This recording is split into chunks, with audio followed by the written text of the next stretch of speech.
ओ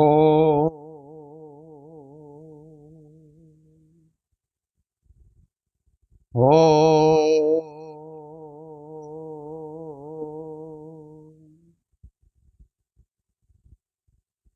ब्रह्म स्वरूप सदगुरुदेव श्री देवेंद्र विज्ञानी जी महाराज के चरण कमलों में प्रणाम करते हुए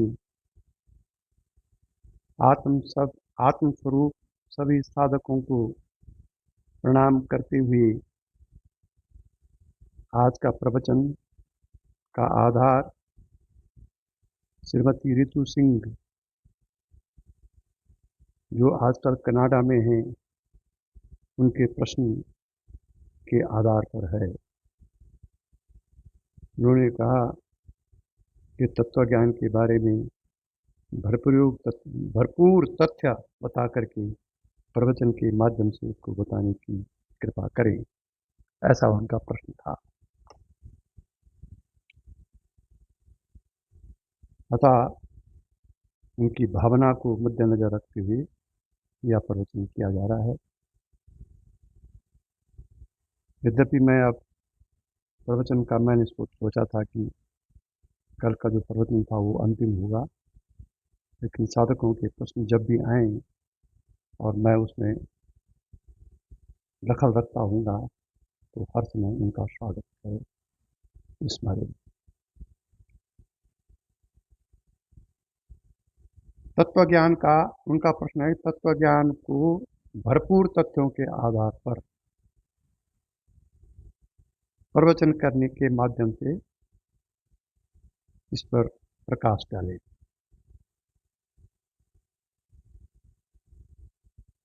गुरुजी ने कम से कम 12 पुस्तकों की रचना की है, जिसमें अधिकतर तत्व ज्ञान के ही बारे में है। उन्होंने अपने प्रवचनों में अधिकतर तत्व ज्ञान के बारे में ही कहा है।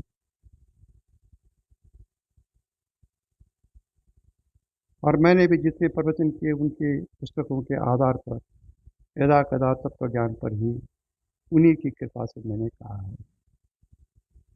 फिर भी ये समझ में नहीं आता है, उसका कारण एक ही है कि जब तक हमने स्वयं वैसी प्रैक्टिस नहीं की, तत्व ज्ञान की प्रैक्टिस अंदर ही अंदर, तब तक ये समझ में आना असंभव है। उपनिषद का वाक्य है कि आत्मा अरे वाह आत्मा, क्या मैं भूल रहा हूँ, आत्मा न प्रवचनों से समझ में आती है। इसका अर्थ यह है, आत्मा या आत्म तत्व न प्रवचन से समझ में आती है, न गुरुओं के समझाने में इसका समझ में आ सकता है, और न ग्रंथों के पढ़ने से इसका समझ में आ सकता है। ये तो जब तक आपने वैसी ऐसा अभ्यास नहीं किया तब तक इसका हृदयंगम होना बड़ा कठिन है। फिर भी ग्रंथ, गुरु के प्रवचन और अन्य जो भी साधन है तत्व ज्ञान के लिए, उनका स्वाध्याय करना, ये तत्व ज्ञान के अपरोक्ष ज्ञान के लिए सहायक है। देखिए, 3 प्रकार के ज्ञान कहे गए हैं शास्त्रों में, प्रत्यक्ष, परोक्ष और अपरोक्ष। ये 3 प्रकार के ज्ञान हैं जो शास्त्रों में कहे गए हैं और हमारे जीवन में भी चलते हैं। प्रत्यक्ष ज्ञान मीन्स जो इंद्रियों के माध्यम से जिसको हम ज्ञान प्राप्त करते हैं, इंद्रियों के माध्यम से जिस ज्ञान को हम प्राप्त करते हैं उसको बोलते हैं प्रत्यक्ष ज्ञान। जो संतों के प्रवचनों से, गुरु के प्रवचनों से, ग्रंथों के पढ़ने से, उपनिषदों के पढ़ने से हमको ज्ञान प्राप्त होता है, उसको कहते हैं परोक्ष ज्ञान। प्रत्यक्ष और परोक्ष। और इसके बाद है अपरोक्ष ज्ञान। अपरोक्ष ज्ञान तब तक नहीं होगा जब तक आप स्वयं उसकी प्रैक्टिस नहीं करेंगे। अपरोक्ष ज्ञान स्वयं की साधना से ही प्रकट होगा, गुरु के कहने से, ग्रंथों के पढ़ने से, संतों के प्रवचनों से, रामायण से, महाभारत से या किसी से भी तत्व ज्ञान नहीं होगा। अपरोक्ष ज्ञान, परोक्ष ज्ञान होगा। तो अपरोक्ष ज्ञान स्वयं जब हम आप वो प्रैक्टिस करेंगे तभी उसका प्रैक्टिकल अनुभव होगा। मुझे याद आ रहा है, जो ज्ञानी गुरु हैं वो अपनी वाणी से यद्यपि कुछ क्षणों के लिए आपको वहां स्थित करा देंगे उस तत्व ज्ञान की सीमा पर। अगर आप उनके अन्य भक्त हैं तो कुछ सीमा तक वो आपको वहां स्थिर करा देंगे अपनी वाणी से, अपने वचनों से, जहां से कि तत्व ज्ञान शुरू होता है। मुझे याद आ रहा है, संभवतः सन 85-86 की बात है। गुरुजी विज्ञान प्रेस में बैठे हुए थे। मैं चीला से उनके पास आया दर्शनार्थ, और थोड़ा 15-20 मिनट बातचीत होकर के मैंने कुछ उनको कहा जो कि मुझे याद नहीं है। मैंने उनको कुछ कहा, उसके जवाब में उन्होंने ये कहा, क्या करें कोठारी जी, ब्रह्म ही इस संसार में फंसा हुआ है। ऐसा जब उन्होंने कहा कि क्या करें कोठारी जी, ब्रह्म ही इस संसार में फंसा हुआ है, तो मैं उस अवस्था में पहुंच गया जहां ब्रह्म तत्व दिखाई देता है, जहां ब्रह्म तत्व का अनुभव होता है। बस उन्होंने डिमोस्ट्रेशन दे दिया। फिर भी मैं क्रिया शक्तियों के संकल्प शक्ति के क्रिया शक्तियों के चक्कर में सन 92 तक इसमें उलझा रहा। उनके बार बार सावधान करने पर भी मैं क्रियाओं में उलझा रहा और शक्तियों का मैं बड़ा हो रहा, शक्ति प्राप्त करने की बड़ी हो रही है। 92 के बाद कुछ मैं इस तरफ चला। तो कहने का तात्पर्य है कि यदि आंतरिक गुरु उस तरफ नहीं है तो बाहर का गुरु आप उधर उधर आपको स्थित भी करा दे तो फिर भी आप अपने स्वभाव अनुसार वो चिंतन नहीं कर सकते हैं जो कि गुरु चाहता है, क्योंकि आपका स्वभाव ही शक्तियों पर है। लेकिन गुरु इतना कर सकता है कि आपको उस अवस्था में कुछ समय के लिए ले जा सकता है, जो कि उन्होंने जीवन पर्यंत मेरे साथ किया है। अब मैं तत्व ज्ञान पर आता हूं अपने अनुभव के अनुसार। ये तो मैंने भूमिका बांधी है कि तत्व ज्ञान किस प्रकार से अपरोक्ष ज्ञान होगा। इतने बड़े भारी ग्रंथ इतने गुरुजी ने लिखा, इतने बहुतों लोगों ने लिखा, लेकिन जब तक हम उसका प्रैक्टिकल अनुभव नहीं करेंगे तब तक वो निष्प्राण पुस्तकें क्या कर सकेंगे आपका। या जिन गुरुओं का शरीर चला गया है वो वाणी से नहीं बोल सकते हैं, वो गुरु आपको क्या समझा पाएंगे जब तक आंतरिक गुरु का प्रकटीकरण नहीं हुआ। आंतरिक गुरु का मतलब आत्मनिरीक्षण करके आप उस पॉइंट पर नहीं पहुंचे जहां से गुरु समझाता है। तो अब सुनिए तत्व ज्ञान के कुछ टिप्स।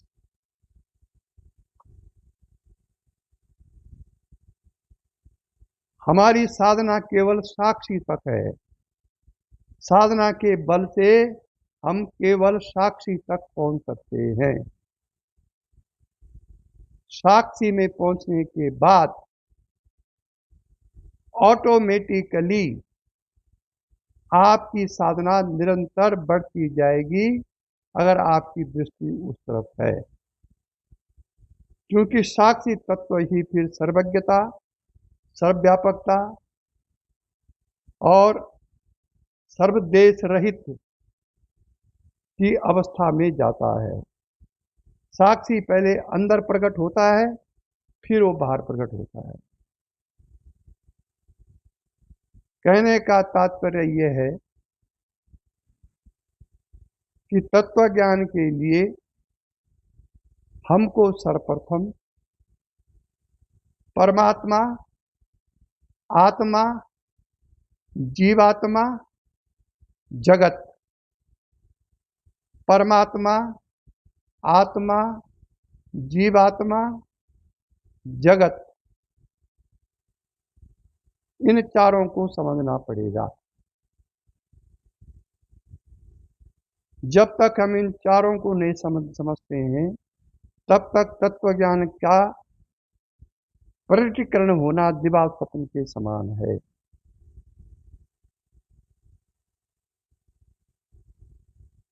ओम। ब्रह्मांड में और पिंड में। ब्रह्मांड की दृष्टि से कहा जाता है परमात्मा, पिंड की दृष्टि से कहा जाता है कूटस्थ या आत्मा, और इसका प्रारंभ की दृष्टि से कहा जाता है साक्षी। और उस साक्षी के कारण जो कुछ दिखाई देता है संसार में, उसको कहते हैं जगत। अब इस जगत, जीवात्मा, आत्मा, परमात्मा में तत्व ज्ञान का किसको कहते हैं, इसको हमें ढूंढना है। तत्व मीन्स आत्म तत्व या परमात्म तत्व। परमात्म तत्व निर्विकार, निष्कल, निरंजन, कुछ नहीं है या सब कुछ है वो। उसमें कोई किसी प्रकार की चंचलता, किसी प्रकार का विकारी भाव, किसी प्रकार का जागतिक भाव नहीं है। शांत,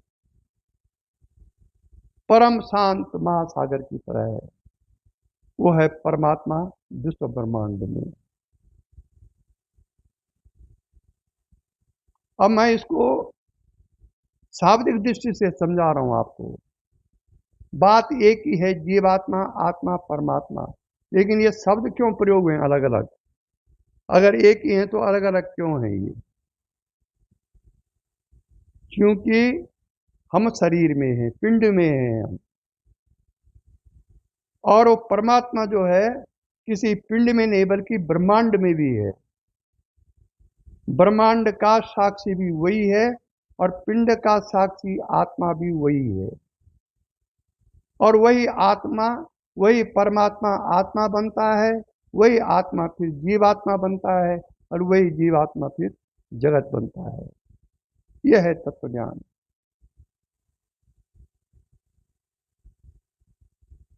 देखिए होता क्या है, परमात्मा ज्ञान स्वरूप है। सत्यम ज्ञानम अनंतम ब्रह्म। ब्रह्म को या परमात्मा को, उस ब्रह्म या परमात्मा से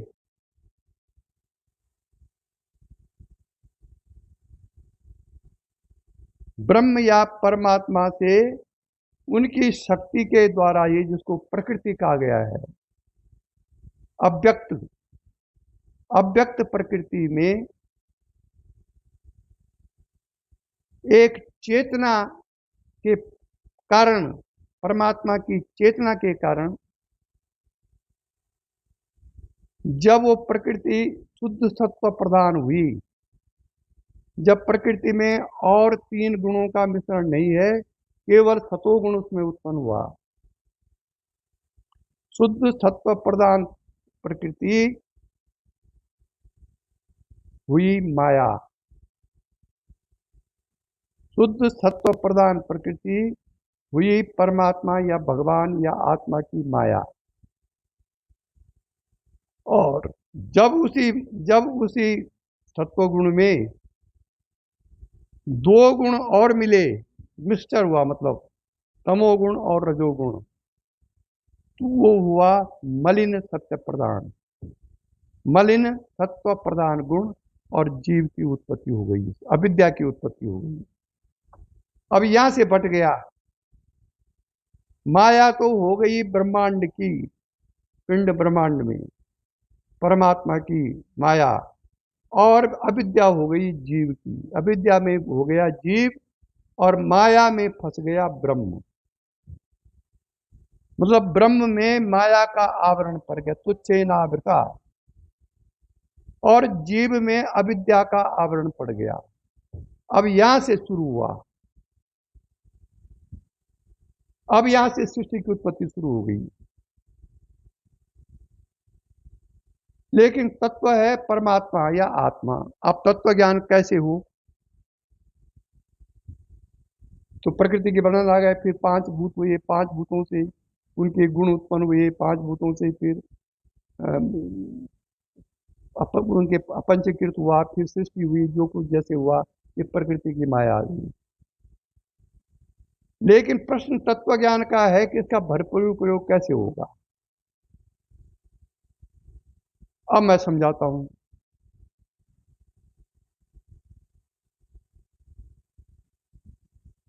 शरीर से बाहर विश्व ब्रह्मांड में जो साक्षी तत्व है,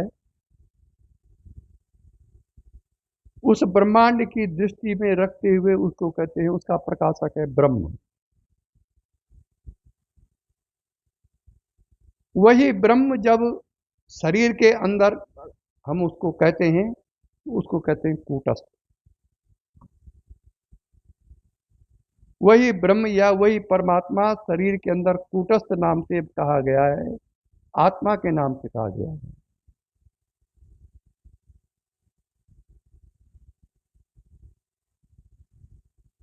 अब जब तक हमने अपने शरीर के अंदर उस तत्व को नहीं जाना, तब तक हम बाहर भी विश्व ब्रह्मांड में उस तत्व को नहीं जान सकते।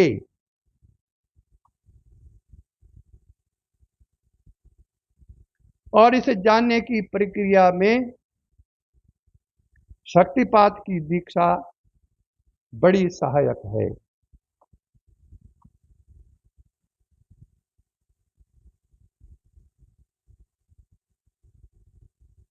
कैसे उपनिषद इसको कहता है।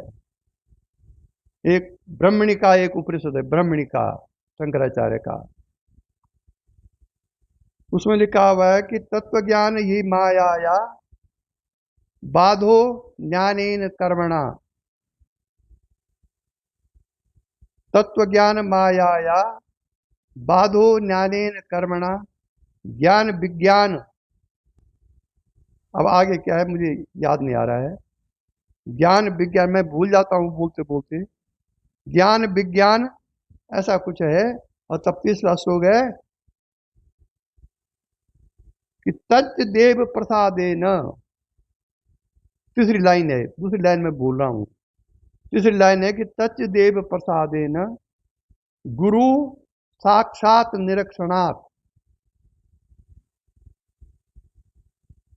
गुरु साक्षात निरीक्षणात् जायते शक्तिपातेन। अब ये उपनिषद का वाक्य, जायते शक्तिपातेन, जायते वाक्यादेवादि कारणम। ये एक श्लोक है जिसकी तीसरी लाइन मुझे पूरी नहीं आ रही है। इसका अर्थ यह है कि तत्व ज्ञान माया या कर्म या किसी कर्म से प्राप्त नहीं होता। तत्व ज्ञान माया या बाधो ज्ञानेन कर्मणा, कर्मों के बाद से या माया के बाद से ये तत्व ज्ञान उत्पन्न नहीं होता है। बात तक सीमित है आप। माया को यदि आप हटा दें या किसी कर्मों के फल को भी हटा दें तो भी तत्व ज्ञान समझ में नहीं आएगा, जब तक कि तत्देव प्रसादेन गुरु साक्षात निरीक्षणात्। देव प्रसाद का मतलब यहां पर आत्म प्रसाद है। आत्म प्रसाद से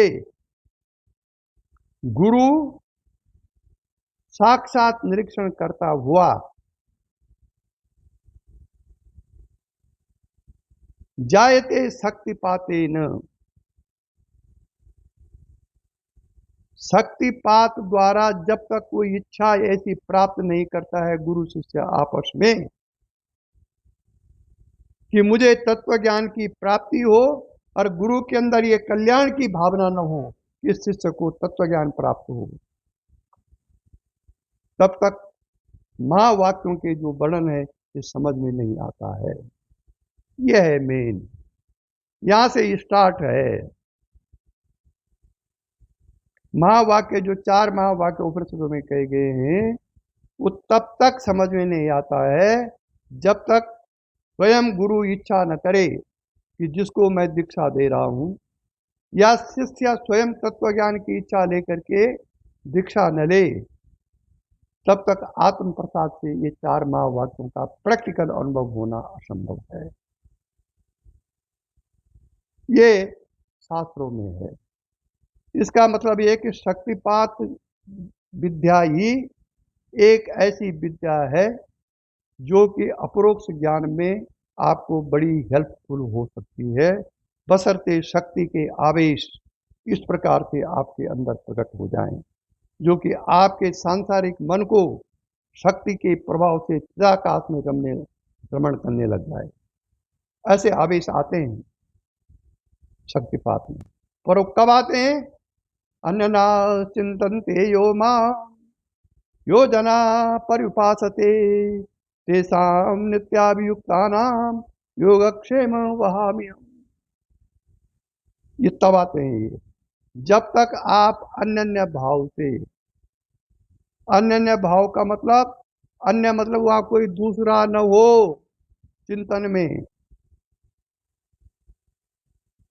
अन्य भाव से जब तक आप उसका चिंतन नहीं करेंगे, अन्य चिंतनते यो माम योजना पर तेषाम नित्याभियुक्तानाम योगक्षेम। अब योगक्षेम का अर्थ यहाँ पर लोग ये लगाते हैं संसार और योग। योग का मतलब योग लगाते हैं और क्षेम का मतलब संसार लगाते हैं, नहीं। उसके योग के विघ्नों की प्रभाव मैं करता हूं। क्षेम मतलब संरक्षण करता हूं मैं उसका, उसके साधना में किसी प्रकार का आंतरिक विघ्न ना आए, इसका संरक्षण मैं करता हूं। यह इसका वास्तविक अर्थ है। कब करेगा वो संरक्षण? जब अन्य भाव से आप उसका चिंतन करेंगे। अब यहां से तत्व ज्ञान स्टार्ट होगा।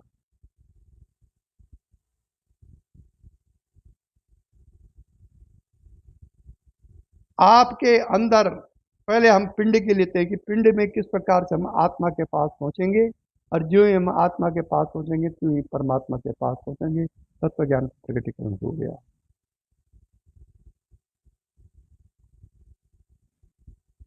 वो परम ब्रह्म परमात्मा या वो ब्रह्म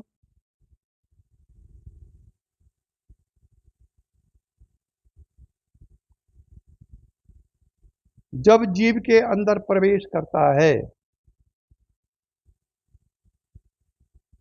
शास्त्र कहते हैं कि जब बच्चा 5 माह का माता के गर्भ में होता है तो उस समय परमात्मा उसके मस्तिष्क में जहां पर धक धक करता है वहां से प्रवेश करते हैं, और परमात्मा के प्रवेश करने से वही परमात्मा जीव जीव भाव में आ जाता है, क्योंकि शरीर के अंदर चला गया। और उस जीव का प्रवेश उस शरीर में ज्यों ही होता है आत्म रूप में, त्यों ही वहां प्राण प्रकट होता है। सर्वप्रथम प्राण यद्यपि जड़ है, लेकिन वो जिस शक्ति से प्रकट होता है वो चेतना की है, वो आत्मा की शक्ति है। और ज्यों ही प्राण प्रकट होता है तब वो गर्भ 5 महीने बाद माता उसको चलता हुआ अनुभव करती है। 5 महीने बाद ही फिर प्रारब्ध के अनुसार उस जीव का जैसा जैसा प्रारब्ध संस्कार होते हैं वैसे वैसे वो परमात्मा, वो आत्मा, वो जीव उसी प्रकार से मन बुद्धि प्राण की संरचना करता है, प्रारब्ध की संरचना करता है वहां। एवं प्रकार से 9 महीने तक पूरा शरीर प्राप्त करके, पूरा प्रारब्ध वहां भर करके, पूरे संस्कारों को उसके मन में भर करके वो जीव शक्ति, वो प्राण शक्ति, वो आत्म शक्ति फिर मूलाधार में सो जाती है भगवान के विधान से। और जब बच्चा 9 महीने बाद बाहर निकलता है, धीरे धीरे वो आत्मा को भूल करके, जो शक्ति सोई हुई है उसको भूल करके अपने पूर्व प्रारब्ध के अनुसार संसार में रमने लगता है। अब देखिए यहां से शुरू हुआ खेल।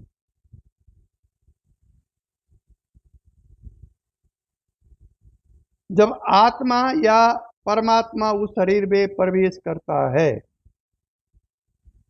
तो वो संपूर्ण रूप से प्रवेश नहीं करता उसमें, बल्कि बुद्धि जब उत्पन्न होती है तो उस बुद्धि में उस परमात्मा का प्रतिबिंब पड़ता है, रिफ्लेक्शन। मन में उसका रिफ्लेक्शन पड़ता है। परमात्मा तो निर्विकार है, वो तो विकारी हो नहीं सकता, लेकिन मन बुद्धि प्राण में उस परमात्मा की छाया पड़ रही है, जिसको शास्त्रों भाषा में कहा गया है चिदाभास।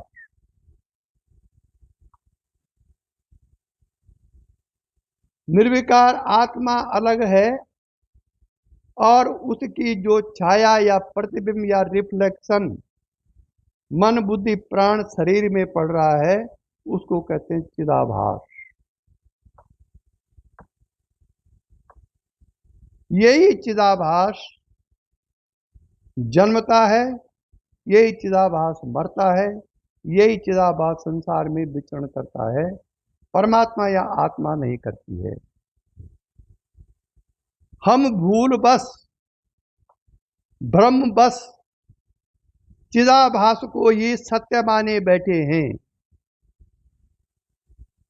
परमात्मा की जो छाया हमारी बुद्धि मन प्राण शरीर में पड़ रही है, उसको हम सत्य माने बैठे हैं, जबकि वो चिदाभास है, छाया है। जैसे कि कल मैंने लिखा था कि जिस प्रकार से परमात्मा हमारे अंदर ऐसे प्रवेश करता है जैसे कि हमारा मुख दर्पण में प्रवेश करता है। दर्पण के अंदर जो मुख है वो चिदाभास है, और हमारे गर्दन के ऊपर जो मुख है वो आत्मा है। उदाहरण रूप में ऐसा समझ लीजिए आप।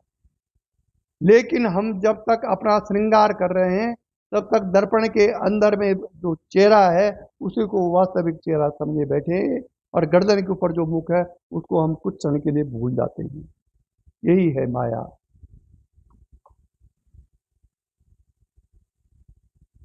तो हमको साधना से, जितनी भी साधनाएं हैं, चाहे वो शक्तिपात की हो, जप हो, मंत्र हो, भक्ति मार्ग हो, वेदांत मार्ग हो, उसमें जो ये चिदाभास है उसको हमको मिथ्या मानना है। मतलब मिथ्या, उसको अपरोक्ष ज्ञान के द्वारा उसको मिथ्या करना है। और जो ही हम उसको मिथ्या, हम अपने भ्रम को तोड़ेंगे कि मिथ्या है, तो ही हम कूटस्थ में पहुंच जाएंगे, ब्रह्म में पहुंच जाएंगे। बस यही साधना है, यही तत्व ज्ञान है। अब चिदाभास को और कूटस्थ को हम अलग कैसे कैसे करेंगे, इसके उदाहरण भी शास्त्रों में हैं, अनेक उदाहरण हैं इसके। पर उदाहरणों से पढ़ करके या समझ करके कुछ नहीं होगा। जब तक आप स्वयं ऐसा प्रैक्टिस नहीं करेंगे, स्वयं ऐसा विचार नहीं करेंगे, तब तक, या स्वयं अंदर से ऐसे विचार उत्पन्न नहीं होंगे। एक विचार करना हुआ, ये तो वेदांत मार्ग है, और एक स्वयं ऐसे विचार उत्पन्न होना, ये शक्तिपात मार्ग है। अंदर से बाहर विचार उत्पन्न होना। जैसे मैं कल घूमने गया हुआ था, अब मैं अपने अनुभव बता रहा हूं।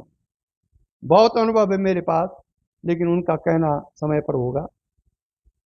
मैं घूमने जा रहा था तो वहां पर एक पेड़ कटा हुआ था, जो कि लगभग लगभग सड़ गया था।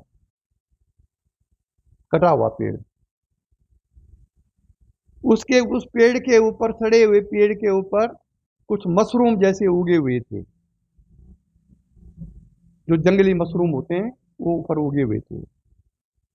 मेरे मन में खट विचार उत्पन्न हुआ, देखो इस पेड़ का शरीर खत्म हो गया, आधा भाग इसका सड़ गया। अब विचार हो रहा है मेरा उस पेड़ को देखते ही, ये है गुरु कृपा।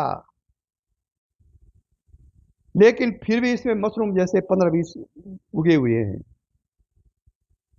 ये कैसे उगे? किसी ने मशरूम का बीज तो वहां डाला नहीं। ऑटोमेटिकली जब बहुत दिन तक पेड़ सड़ा हुआ रहा, आधा भाग तो सड़ गया, तो मशरूम उत्पन्न हो गए। मशरूम जैसा, मशरूम तो नेता हो, पर मशरूम जैसे मशरूम जंगल में होते हैं। अब यहीं से मुझे उत्पन्न हुआ कि देखिए इस पेड़ का जो कारण शरीर है,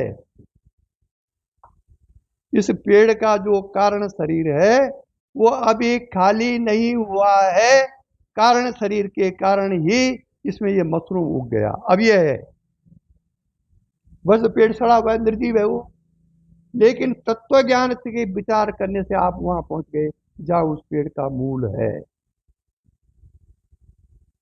सजीव हो, निर्जीव हो, प्राणी हो, अप्राणी हो, स्थावर हो, जंगम हो, वैदज हो, और किसी प्रकार की सृष्टि हो, प्रत्येक सृष्टि में तीन शरीर हैं। स्थूल शरीर, सूक्ष्म शरीर और कारण शरीर। हमारे यहाँ जब आदमी मरता है तो कपाल क्रिया करते हैं ना, वहां शमशान घाट में। क्यों करते हैं वो कपाल क्रिया? कभी किसने सोचा? कपाल को जब पूरा मुर्दा जल जाता है तो कपाल को डंडे से फोड़ा जाता है। क्यों? जिससे कारण शरीर में प्राण न रहे। ये कर्म कांड जो है ये भी तत्वज्ञानी एक प्रकार का। ऐसे ही प्रति पेड़ सड़ गया, सब कुछ हो गया, लेकिन उसके अंदर कहीं न कहीं जीव भावापन अवस्था है, कार्य कारण का भाव है, जिससे वो मशरूम उग गए। अब यह है आत्म तत्व का शोधन। तो हमको चिदाभास को मिटाना है। चिदाभास उस आत्मा की परछाई है, उस आत्मा का रिफ्लेक्शन है, जो कि शरीर के अंदर भी है और बाहर भी है। नारायण बोलना पड़ेगा। अब बाहर कैसे है उसको मैं समझाता हूं आपको। बाहर चिदाभास कैसे है और आत्मा कैसे है, इसको मैं आपको समझाता हूं। मानो कोई एक घड़ा है, हमारी आंखों से उस आंखों ने उस घड़े को देखा। जो ही हमारे आंखों ने उस घड़े को देखा, त्यों ही हमारे अंदर घट वृत्ति बनी, घड़े की वृत्ति बनी, और बुद्धि में घड़े की वृत्ति उत्पन्न हुई। घड़ा हमने देख लिया क्योंकि बुद्धि वृत्ति वैसी उत्पन्न हो गई। लेकिन बुद्धि तो जड़ है, और उस बुद्धि में जो चिदाभास है, आत्मा की छाया, उसे वृत्ति बना दी घड़े की। लेकिन घड़े का ज्ञान जो हमको हुआ, बहुत सूक्ष्म अंतर है इसमें। घड़े की जो ज्ञातता है वो कूटस्थ या आत्मा के कारण हुई है। अगर कूटस्थ या आत्मा उस समय नहीं होता वहां पर, तो घड़े की वृत्ति तो बनती बुद्धि वृत्ति, लेकिन हमको फिर उसका ज्ञान नहीं होता। तो ये भार कूटस्थ और चिदाभास इस प्रकार से है। जो हमारी माता है उसको चिदाभास पहचान रहे कि माता है। चिदाभास ही माता के लिए बुद्धि वृत्ति उत्पन्न हुई। लेकिन माता की जो ज्ञातता है, ज्ञान जो है, ये कूटस्थ के कारण हुआ। और जब माता नहीं है तो माता की अज्ञातता या घट की अज्ञातता भी कूटस्थ के कारण है, आत्मा के कारण है। मतलब ज्ञान और अज्ञान का साक्षी है आत्मा, और बुद्धि वृत्ति को उत्पन्न करने वाला है चिदाभास। ये बाहर का हो गया।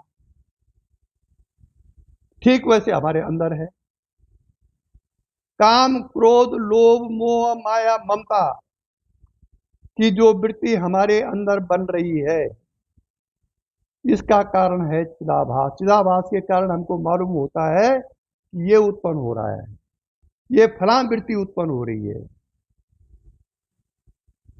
लेकिन लेकिन उन वृत्तियों को जो प्रकाशित करने वाला है वो है हमारा अंदर का कूटस्थ। इसलिए चिदाभास हमेशा नहीं रहता है। और कूटस्थ या आत्मा हमेशा रहेगी। जब आप गहरी निंद्रा में हैं भाई साहब, तो उस समय आपको कुछ मालूम नहीं, कोई चिदाभास नहीं है वहां। जब आप मूर्छित अवस्था में हैं, उस समय चिदाभास वहां नहीं है। जब आप समाधि में हैं, उस समय चिदाभास वहां नहीं है। इन तीनों चारों अवस्थाओं में कूटस्थ है अभाव। तभी तो आपको मालूम चलता है मैं बहुत अच्छा सोया। तभी आपको मालूम चलता है मूर्छा अवस्था में कब तक मैं कहाँ था। मूर्छा है थी आपको, लेकिन मूर्छा जब टूटी तो तब पता चला कि मैं कहीं था। मैं कहाँ था अब तक। ऐसे समाधि में है। समाधि में न चित्त है, न मन है, न बुद्धि है, न प्राण है, न शरीर का भान है, न जाति का भान है, न लिंग का भान है। आप समाधि से हैं। लेकिन ज्यों ही आप समाधि से उतरे, त्यों ही आपको पता चलता कि मैं समाधि में था। सूक्ष्म बुद्धि को पकड़ लेगी कब तक मैं कहाँ था। या जैसे सहज समाधि, कई बार आप सोए हुए हैं, मुझे बहुत बार हुआ ये। सोया वो गहरी निद्रा है, आंख खुल गई, नींद जग गई, लेकिन 5 मिनट तक ये पता नहीं चला कि मैं फ्लैट E1 में हूं कि घर में हूं। ये बुद्धि में नहीं आया। कारण इंद्रियां तो जग गई, लेकिन आप निर्विकार आत्मा से नीचे नहीं आए। निर्विकार आत्मा में आप स्थित, कूटस्थ में स्थित हैं, और मन प्रकट नहीं हुआ, केवल बाहरी इंद्रियां प्रकट हो गई। इसलिए आपको 5-7 मिनट लगते हैं याद करने में कि मैं कहाँ हूं। नारायण बोलना पड़ेगा। इसलिए तत्व ज्ञान के लिए निर्विकार आत्मा, उसकी परछाई या उसका जो रिफ्लेक्शन मन बुद्धि प्राण शरीर में पड़ रहा है,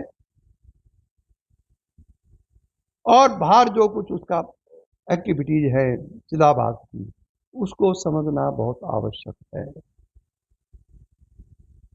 आत्मा न तो मरता है न जीता है, न उसके खंड होते हैं। जो कुछ होता है वो चिदाभास का होता है। इसलिए हमारे शरीर मन बुद्धि प्राण में जो भी हम क्रियाकलाप कर रहे हैं, जो भी हम अच्छे बुरे संस्कार कर रहे हैं, जो भी संस्कार अच्छे बुरे हैं, वो उसको प्रकाशित करता है चिदाभास, और उनका ज्ञान होता है कूटस्थ के कारण। कूटस्थ के कारण, चिदाभास के कारण उन वृत्तियों का पता चलता है, और कूटस्थ उन वृत्तियों को प्रकाशित करता है।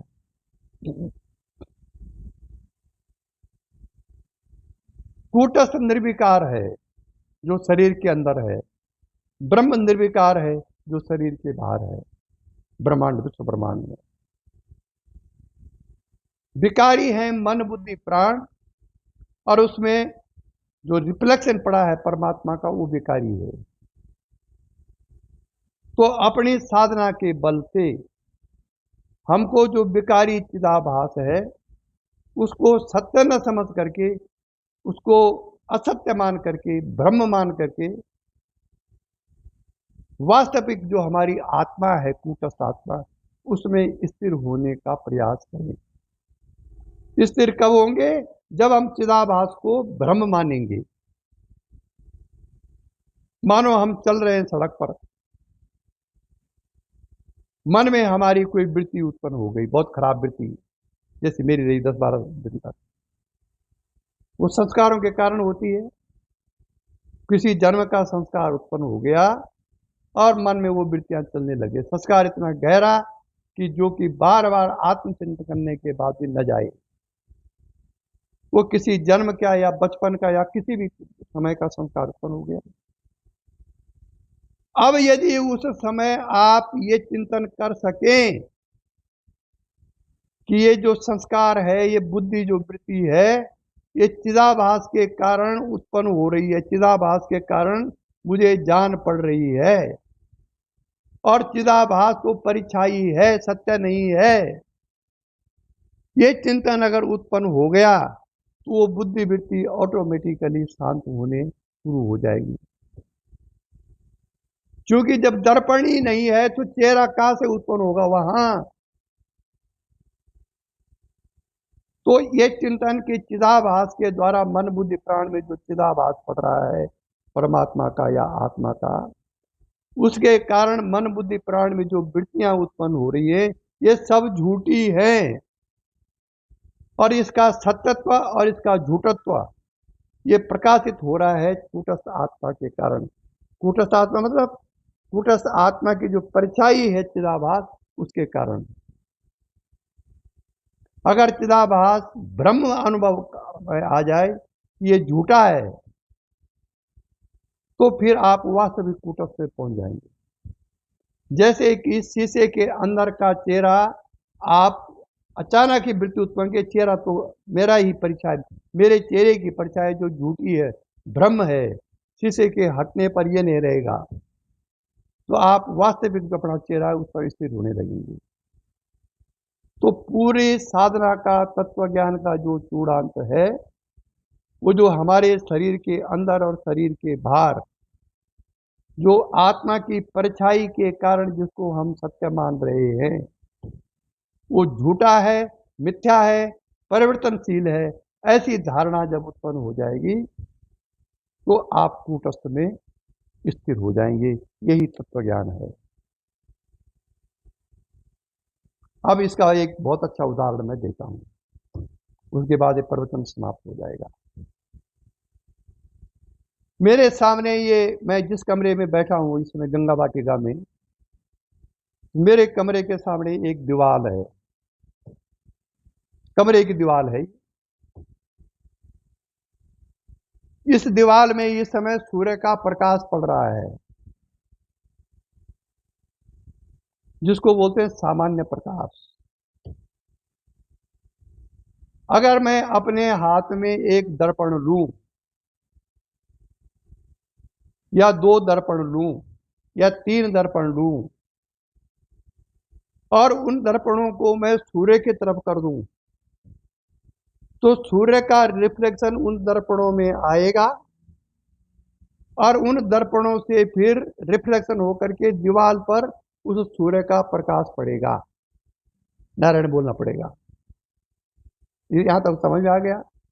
दर्पण में जो सूर्य का प्रतिबिंब पड़ रहा है, जो मेरे हाथों में दर्पण है, 2-3 दर्पण, आकाश में चमकते हुए सूर्य का प्रकाश उन दर्पणों में पड़ रहा है, मतलब रिफ्लेक्शन। और वो जो सूर्य दर्पणों में जो सूर्य दिखाई दे रहा है उसका रिफ्लेक्शन मेरे सामने जो कमरे की दीवार है उस पर पड़ रहा है। तो वहां 2 प्रकाश उत्पन्न हो गए।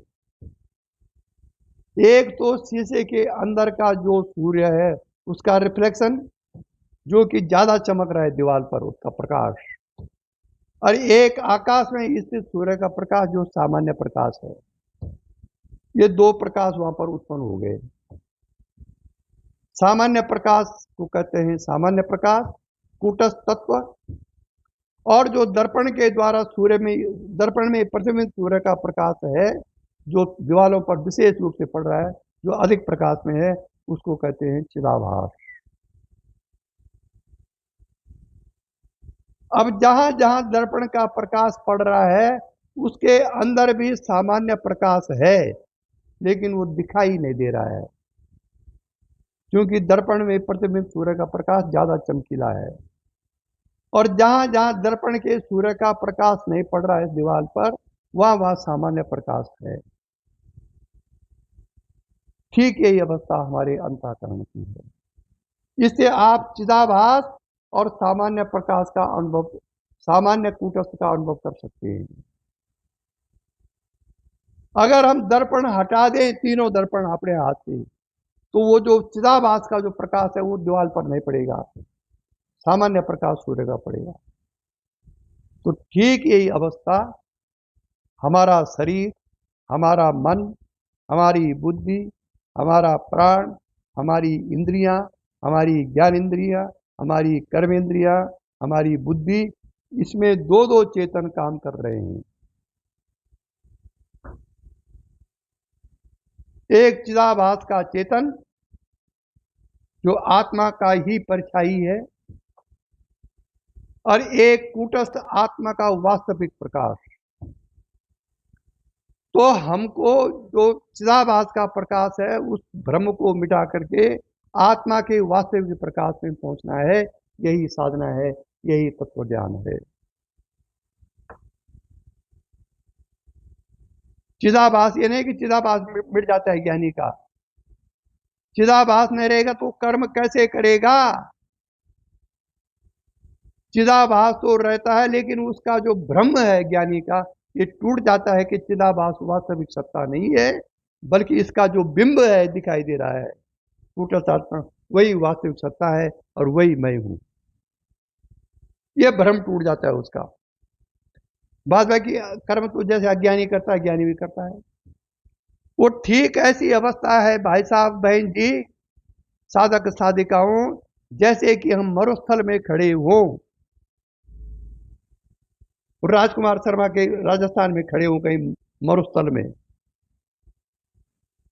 और हमारी नजर जहां पर पहुंच रही है दूर, वह हमको पानी दिखाई दे रहा है। मरुस्थल में कहीं दूर 1 किलोमीटर दूर हमको पानी दिखाई देता है मरुस्थल में। जो जानकार होगा इस चीज का, वो तो समझ जाएगा कि वहां पानी नहीं है, बल्कि सूर्य की किरणें रेत में चमक रही हैं और वो पानी जैसी दिखाई दे रही हैं। वो ब्रह्म है जो ज्ञानी होगा। जो अज्ञानी होगा वो पानी पीने के लिए वहां दौड़ेगा, लेकिन जब वहीं पहुंचेगा तो उसको पानी नहीं मिलेगा। ठीक यही अवस्था है ज्ञानी और अज्ञानी। ज्ञानी समझता है कि जो ये आकाश नीला दिखाई दे रहा है, ये नीला नहीं है, ये दूर के कारण नीला दिखाई दे रहा है। लेकिन ज्ञानी के चर्म आंखों से नीला ही दिखाई देगा। लेकिन उसकी आंतरिक समझ है कि ये आकाश नीला नहीं है, ये दूर के कारण नीला दिखाई दे रहा है। उसका भ्रम मिट गया है। अज्ञानी उसको देखेगा कि आकाश का रंग तो नीला होता है, क्योंकि उसका भ्रम नहीं टूटा है। तो तत्व ज्ञान या तो बहुत सरल है या बहुत कठिन है। आत्म कृपा है, गुरु कृपा है, तत्व ज्ञान एक क्षण में उत्पन्न हो जाएगा आपके अंदर। भले ही आप उसके चिंतन मनन को परमानेंट न रख सकें, लेकिन डिमोस्ट्रेशन वो दे देगा आपको, विशेषकर शक्तिपात में।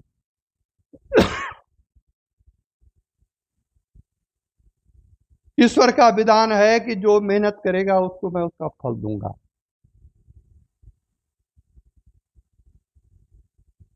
तब ईश्वर का प्रतिनिधि गुरु बिना परिश्रम के, बिना तत्व ज्ञान के चिंतन के कैसे फल दे सकता है? इसलिए तत्व ज्ञान का अपूर्व ज्ञान करने के लिए हमको हर क्षण, हर पल, हर समय उस आत्मा, परमात्मा, जीव जगत का चिंतन करना चाहिए। तब जाके ये आपके अंदर आएगा। कैसे? उपनिषद में वर्णन है इसका। अगर आप ये बोलते मैं आत्मा हूं तो शब्द हो गया, लेकिन यही शब्द जब बार बार आप अपनी वृत्ति में लाएंगे तो एक दिन आप सचमुच आत्मा हो जाएंगे। उपनिषदों में एक उदाहरण आता है, जब वृद्ध लोग अपनी बूढ़ी आंखों से द्वितीय चंद्रमा को आकाश में नहीं देख पाते हैं, तब कोई जवान आता है और वो उस बूढ़ी वृद्ध आदमी को बोलता है कि ये जो पेड़ दिखाई दे रहा है ना सामने, उस पेड़ की जो मोटी टहनी है और उस मोटी टहनी में जो शाखाएं फूट रही हैं, उस शाखा के बीचों बीच देखिए दादाजी, सामने अर्धचंद्र दिखाई दे रहा है। अब वो बूढ़ा वैसे वैसे करता जैसे वो उसका नाती या उसका बेटा उसको बता रहा है, और तब उसको उस पेड़ के मोटी शाखा में जो जिससे छोटी छोटी शाखाएं निकल रही हैं, उसके आगे चंद्रमा दिखाई देता है, और तब वो प्रणाम करता है, जस जस द्वितीया की चंद्रमा शीश नवावें सोई। ये उपनिषद में उदाहरण दे रखा है ब्रह्म ज्ञानियों ने। यद्यपि चंद्रमा उस टहनी के पीछे नहीं है, वो तो आकाश में है, लेकिन सांकेतिक भाषा में उसका नाती, उसका बेटा उसको बता रहा है कि टहनी के पीछे दिखाई दे रहा है, और उसी टहनी के आधार पर वो वृद्ध आदमी अपने आंखों को ले जाता है और उसको चंद्रमा के दर्शन हो जाते हैं। ठीक यही ब्रह्म वृत्ति है। इसी ब्रह्म वृत्ति के आधार पर आप ब्रह्म तक पहुंच जाते हैं, आत्मा तक पहुंच जाते हैं। ऐसे कई उदाहरण उपनिषदों में हैं।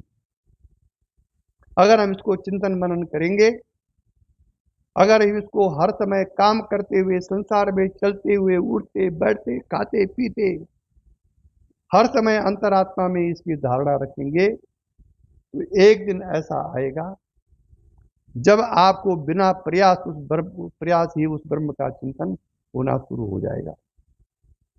ये लंबा मार्ग है, बहुत ज्यादा। ये एक दिन, ये 1 महीना, 2 महीना, 4 महीने का मार्ग नहीं है।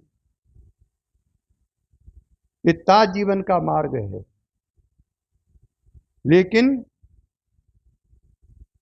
हमारा दुर्भाग्य यह है कि हम उसमें स्थिर नहीं रह पाते हैं। जिन गुरुओं ने अपने मन प्राण सुखाकर, कष्ट आदि झेलकर, अभावों को झेलकर, तपस्या करके, फल फूल खा करके ये अध्यात्म की विरासत हमको सौंपी है, उसको यदि हम ये समझें कि ये बहुत जल्दी हमको प्राप्त हो जाए, तो ये फिर असंभव है। जल्दी प्राप्त होगा यदि आप अन्य भाव से उसका चिंतन कर रहे हैं और आपका उद्देश्य केवल आध्यात्मिक है, तब वो प्राप्त होगा। और यही साधना का अंतिम लक्ष्य है कि हम इसी जन्म में उस अवस्था को प्राप्त करें जिसके कारण हमने शक्तिपात दीक्षा ली है। वो फाइल मुझे मिल नहीं रही है।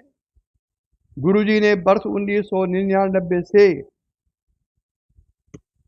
2006 तक का वर्णन, जब जब उनको जो जो अनुभूति हुई, तब तब उन्होंने डेट वाइज उसको नोट कर रखा है। 2006 के बाद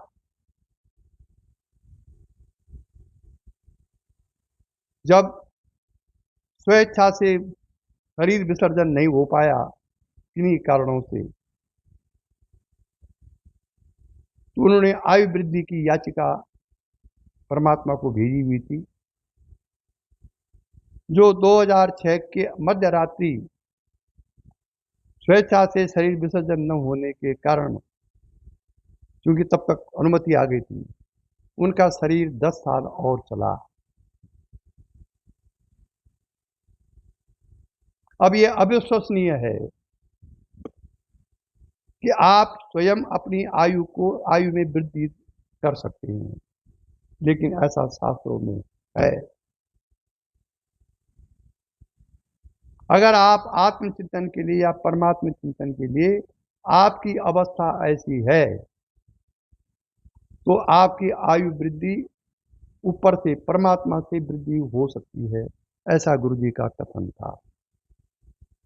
भले ही शरीर की दृष्टि से आप अपंग हो जाएं, अनपेक्षित हो जाएं, आप परमुखापेक्षी हो जाएं, लेकिन आपको जब तक अच्युत होने का समय आपने निर्धारित कर रखा है कि मैं अच्युत हूं। अच्युत मतलब एक क्षण भी उस सत्ता, परमात्मा सत्ता से मन न हटे, उसको कहते हैं अच्युत। 24 मार्च 2012 के बाद गुरुजी अच्युत हो गए थे। उन्होंने लिखा हुआ डायरी में, 24 मार्च 2012 को मेरा पूर्ण बोध दिवस। सौभाग्य से उस दिन मेरा दीक्षा तिथि थी और मैं फ्लैट में दीक्षा तिथि मनाने आया था, मैं और मेरी पत्नी।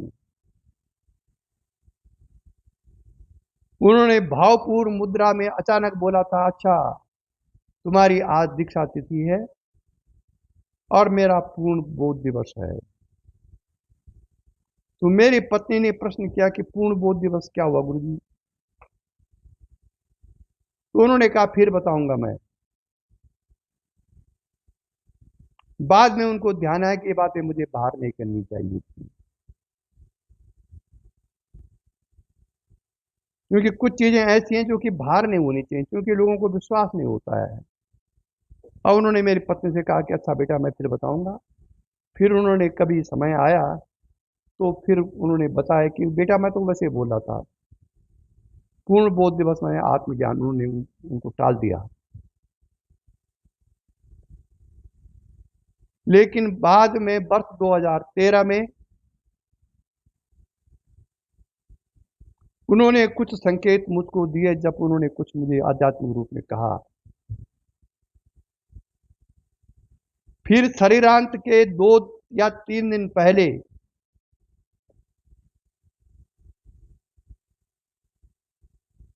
हम दोनों बाहर बैठे हुए थे, वो कुर्सी में बैठे हुए थे और मैं उनके सामने बरामदे की दीवार में बैठा हुआ था।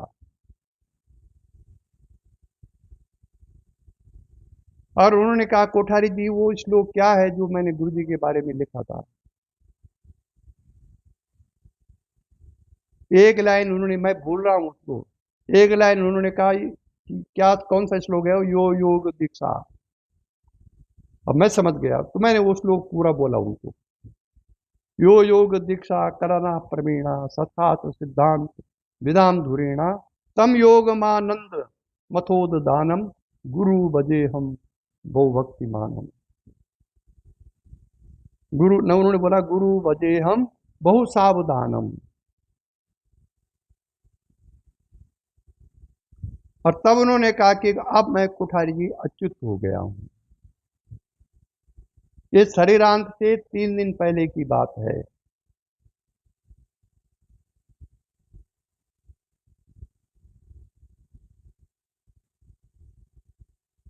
और मैं स्तब्ध हो गया। फिर मैंने उनको कहा गुरु जी आप अंदर बैठे, कहने मैं भी बाहर ही बैठूंगा, आप जाओ टाइम हो गया आपका। ये शरीरांत से 2-3 दिन पहले की बात है।